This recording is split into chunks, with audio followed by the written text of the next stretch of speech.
बेलपिंपळगाव ग्रामस्थांकडून शिक्षण महर्षी साहेबराव घाडगे पाटील यांना भावपूर्ण श्रद्धांजली।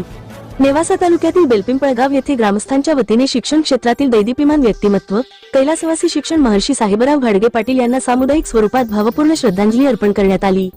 या श्रद्धांजली कार्यक्रमात गावचे सरपंच किशोर गारुळे यांनी आपले मनोगत व्यक्त करताना सांगितले की शिक्षण महर्षी घाडगे पाटील यांचे नेतृत्व, कर्तृत्व आणि दातृत्व विलक्षण होतं। ग्रामीण भागात त्यांनी शिक्षणाची गंगा आणली, माळरानावर शाळा उभी करून हजारो मुलांचं भविष्य घडवलं। त्यांच्या कार्यातून ग्रामीण समाजाला प्रकाश मिळाला।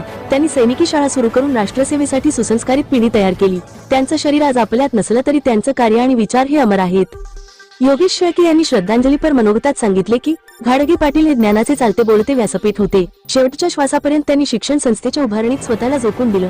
ते खरे अर्थाने कर्मयोगी होते। त्रिमूर्ती पावन प्रतिष्ठानचे गोगरगाव विद्यालयाचे प्राचार्य संतोष जावळे यांनी साहेबांच्या आठवणी जागवताना म्हटले, गेल्या 30 वर्षात त्यांनी लाखो विद्यार्थ्यांचे जीवन उजळवलं। असा तेजस्वी सूर्य मावळल्याची जाणीव आज सर्वांना झाली आहे। आमच्या संस्थेचे खंबीर आधारस्तंभ हरपल्याची वेदना व्यक्त करतो। गणेश चौगुले म्हणाले की झालेत बहु, होतील बहु, पण या सम शिक्षण महर्षी होणे नाही। संत ज्ञानेश्वर माऊलींप्रमाणे अज्ञानातून ज्ञानाकडे घेऊन जाण्याचे कार्य साहेबांनी केलं। ते समाज प्रबोधनाचा दीप होते।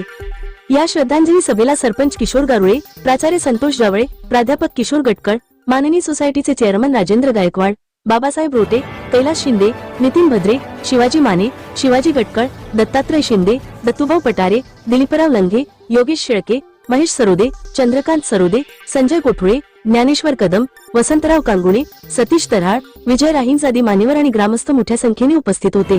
कार्यक्रमाचे सूत्रसंचालन व आभार प्रदर्शन योगेश शेळके यांनी केले। राज्यातील आणि देशातील बातम्या पाहण्यासाठी आजच आमच्या महाराष्ट्र न्यूज प्रिन्स या YouTube चॅनलला सबस्क्राइब करा आणि मिळवा नवनवीन अपडेट।